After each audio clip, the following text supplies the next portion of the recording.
We're all wired differently. Our passions, our fears, and our dreams are different.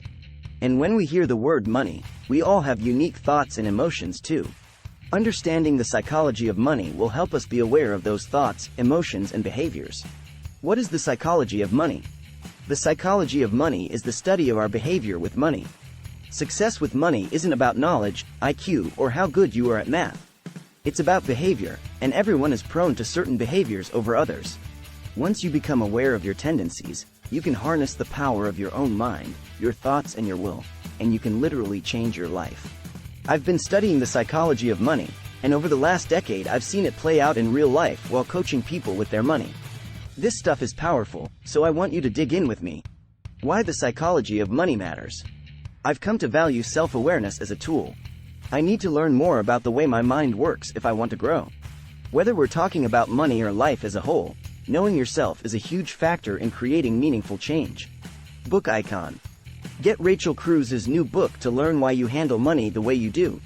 Right now, in Nashville and much of the South, the Enneagram is huge. It's a personality typing system, and it's honestly the best assessment I've found that accurately describes the way I tick. The reason I love the Enneagram and other personality tests like it is because they give me the gift of self-awareness.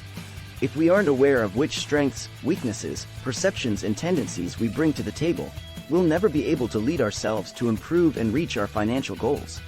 The same is true for your money. For years now, my dad, Dave Ramsey, has said that personal finance is 20% head knowledge and 80% behavior.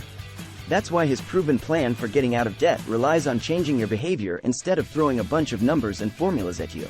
And if you want to get to the root of why you behave the way you do, why you spend, save, use debt, put off investing, and more, you've got to learn about how the psychology of money affects you. 4 ways psychology affects your money. I love digging into money tendencies and how money plays out in someone's story. Like I said before, everyone is different, and none of these tendencies are right or wrong. It's just how you're naturally wired. Here are 4 things I want you to identify in your money mindset. 1. Spender versus saver. Most people find it pretty easy to determine if they're a spender or a saver. Spenders can see so many creative possibilities when it comes to money. This is totally me. Whenever I have extra money, it burns a hole in my pocket, and I can't wait to spend it. On the other hand, a saver's first instinct is to not spend their money. They feel much better about having money tucked away. Savers are patient and willing to wait to make a purchase. What's dangerous for spenders and savers both is going to the extremes. As a spender, if you spend everything you make, you're going to be broke. And savers, if you save everything you make, you're going to miss out on a lot of fun experiences that bring joy to your life. This is pretty obvious when we think about it, but the point is that we need to think about it. 2. Nerd versus free spirit. Have you heard of the 2 types of budgeters? Nerds thrive on crunching numbers.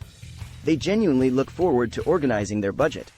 It gives them a sense of satisfaction to see where their money is going each month and to find ways to make it work even better. Everything has a nice, neat place, and they love it. Free spirits are, well, we're the party. We don't get too bogged down in the details, and that frees us up to enjoy life. If you're a free spirit, just reading the word budget might make you break out in hives, but the shopping and entertainment categories are basically your love language. Free spirits like to live life to the fullest. Nerds need the free spirits to inject some fun money into the budget for non-essential categories, like date nights, vacations, and birthday parties. Free spirits need the nerds to help them make a realistic budget. My husband, Winston, is a nerd, and I love his attention to detail and the fact that he knows what's going on. Before you assume that people who are more likely to save money are the nerds, and people who love spending are the free spirits, guess again. My dad is actually a nerd spender. He loves spending money, but he also loves keeping tabs on the budget. 3. Safety versus status. Are you financially motivated by safety or by status? For this one, you may have to do some real soul searching. Be honest with yourself as you think through what motivates you when you spend or save. This piece is key to making the psychology of money work for you. People who value safety want the security that money can bring. They want to know they can withstand job loss, a medical emergency, or even just a dip in income. If you're a safety person, you need to watch out for living in fear. Fear can keep you from giving generously, investing in retirement, or even spending money on a new pair of shoes when the ones you wear every day have a hole in them and clearly need to be replaced. If money is about status for someone, it's how they measure success. The amount of money they have affects the type of home they live in, the activities they're involved in, and their ability to go on that dream vacation. 4. Your family and childhood. The way you heard your parents talk about money, or not talk about it, definitely influenced your attitude about it from an early age. This alone won't define your money mindset, but it's good to be aware of. Here's an example of how your past experience can lead to money fights as an adult. Does it drive you crazy and start a fight when your spouse splurges on, say, the cage-free, brown, organic eggs? It's just $2 more than the gross white ones, he protests. That's $2 that could go towards something else. You argue. Have you ever asked yourself why you're really worked up over organic eggs? Is it because the grocery budget was a stressor in your household growing up? Or did you have a parent who rolled their eyes at hippy-dippy farm-to-table groceries? Or maybe you're a saver-safety person because you grew up with very little, and spending extra on anything makes you feel, understandably, insecure. I don't know your background. Maybe it's not a dozen eggs that's causing tension around money in your life, but I bet there's something. This is where knowing yourself can lead to healing, change, and brings you more progress than you've seen before. How the psychology of money affects your decisions.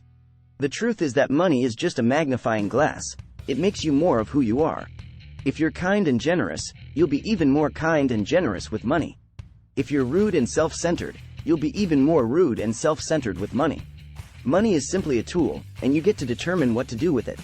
There are hundreds of little decisions that we make each day without even realizing it that are influenced by the psychology of money. One example for me is in the safety versus status tendency. I naturally bend towards status. I'm more likely to value a name brand purse or luxury car, and I'm more likely to find a way to justify a larger purchase if, on some level, it makes me feel successful. On one hand, this just means I like nice things, and please hear me when I say there's nothing wrong with having nice things if you can afford them. But knowing that I have that status tendency means I have to keep my spending in check. I need to remember that the stuff I own doesn't define me as a person. I know this stuff is hard work, but you can do it. I know you can, because I've seen millions of people from all backgrounds and income levels find the courage to make lasting change, not just for them, but for their whole family tree. It's not easy. But the good news is, it is possible, and you can get started today.